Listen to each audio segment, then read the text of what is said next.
asupan mineral seperti kalsium, magnesium, iron, zinc, dan potasium. Ini paling penting ya.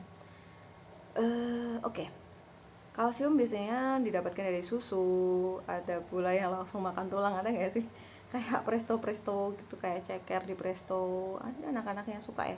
Tapi kebanyakan memang dari susu dan produk turunannya, kayak susu keju, yogurt, dan lain-lain yang mengandung susu hewan ya, bukan susu kedelai. Susu kedelai itu bukan susu ya, dia adalah sari kedelai. Susu itu pengertiannya adalah cairan yang keluar dari glandula mamae, entah itu dari hewan mamalia maupun manusia ya.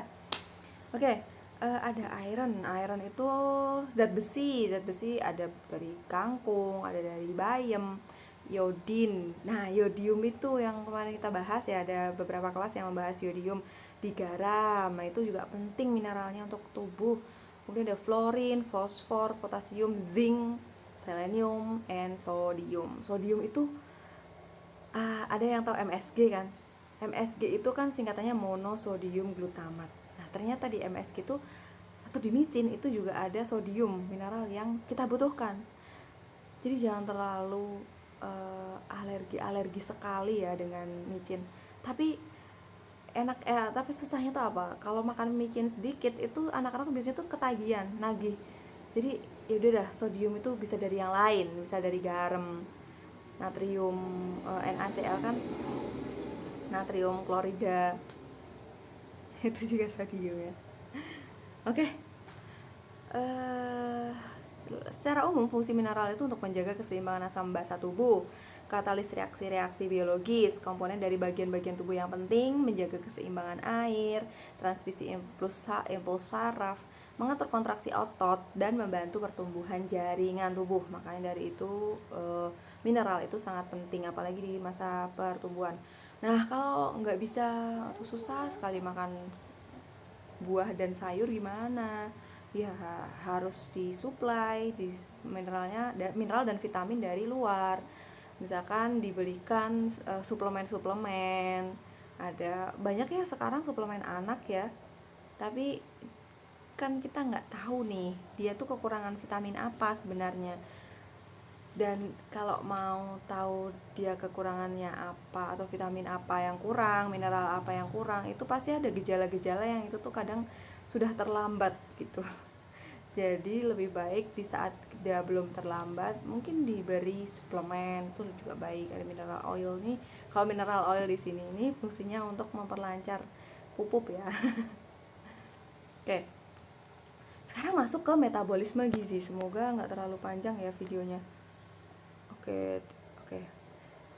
Seluruh reaksi kimia yang terjadi pada suatu organisme hingga tingkat sel disebut juga reaksi enzimatis. Di metabolisme gizi itu reaksi kimia di organisme hidup, ya kan? Di tingkat sel, entah itu di tumbuhan, di hewan, di mikroorganisme, bahkan di manusia. Itu jika dia ada reaksi kimia enzimatis, maka dia disebut metabolisme. Nah, kalau digabung nih jadi metabolisme gizi, berarti di situ adalah reaksi kimia untuk bahan makanan yang dibutuhkan oleh tubuh. Proses pembentukan molekul tubuh, dia ininya ya, fungsi ininya. Apa sih? Pokoknya fungsi utama dari metabolisme gizi itu adalah proses pembentukan molekul tubuh, terutama untuk anak-anak yang masih tumbuh dan berkembang. Nah, proses pemecahan atau penguraian zat-zat gizi di dalam tubuh untuk menghasilkan energi.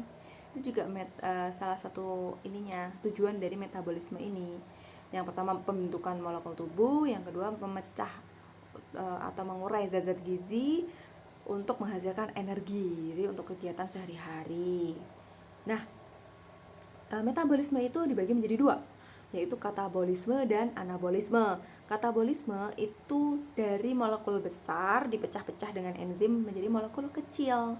Sedangkan yang anabolisme itu dari molekul-molekul kecil untuk menjadi molekul besar. Kayak misalkan kalau katabolisme itu manusia banget ya. Kita makan karbohidrat, pati, polisakarida lah. Kemudian kita potong-potong jadi monomonosakarida. Kemudian dia akan menjadi energi. Nah, Kalau yang anabolisme itu biasanya ada pada tumbuhan, karena dia dari molekul-molekul yang kecil kayak H2O, CO2 gitu, dia ubah menjadi karbohidrat, C2H, C6H12O6. Nah, tuh manusia juga ada anabolisme ketika kita penguraian lemak. Coba deh kalian cari dulu juga ya, nanti bisa beritahu saya kalau kalian ketemu. Nah, contoh kasus gangguan metabolisme gizi itu yang ada dan perlu diperhatikan di anak usia PAUD adalah mungkin salah satunya aja, karena gangguan metabolisme gizi itu banyak sekali, namanya ada metabolic syndrome, ada di situ ada obesitas, ada diabetes. Nah, salah satunya adalah diabetes ini. Diabetes itu ada 2 tipe. Yang pertama adalah tipe di mana dia pankreasnya itu autoimun. Jadi anaknya ini autoimun. Kemudian jadi imunitasnya itu menyerang selnya pankreas sehingga pankreas ini tidak dapat membentuk insulin. Nah, karena dia tidak dapat membentuk insulin, padahal insulin ini fungsinya untuk memecah glukosa menjadi energi, maka meskipun dia banyak makan gula dari karbohidrat ya, karbohidrat kan terdiri dari gula gitu kan.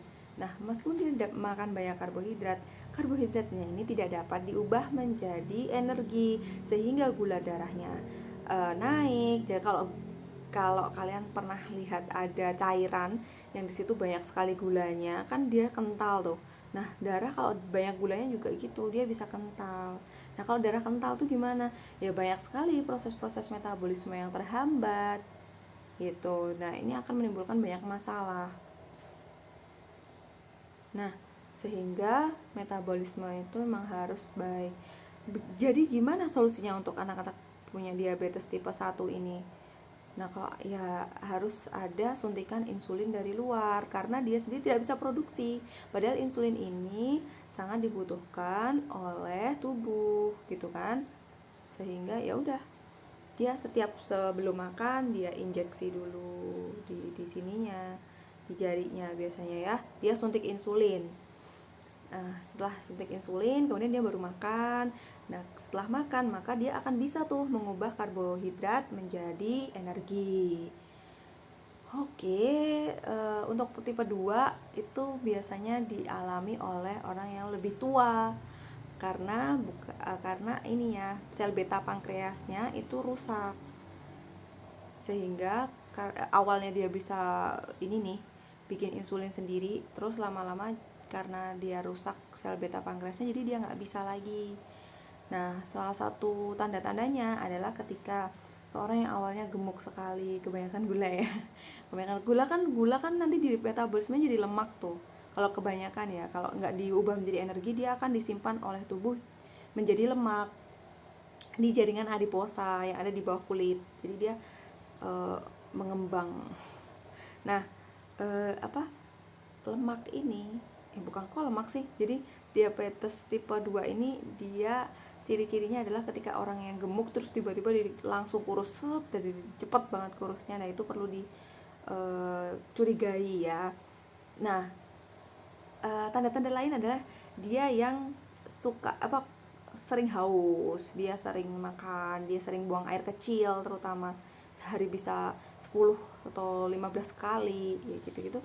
Berarti perlu ditandai nih, apa jangan-jangan dia ada kerusakan sel beta pankreas, atau di anak-anak usia dini itu bisa dideteksi. Oke, saya rasa itu dulu ya. Terima kasih karena telah menyimak video materi ini. Komentar Anda bisa dituliskan di part terakhir di video temu virtual kita yang ketiga. Yang request tadi, pertanyaan saya apa ya? Di video berapa? Saya lupa ya. Silahkan deh nanti. Silahkan ditulis request saya yang nggak tahu di part berapa. Semoga ada yang perhatikan ya.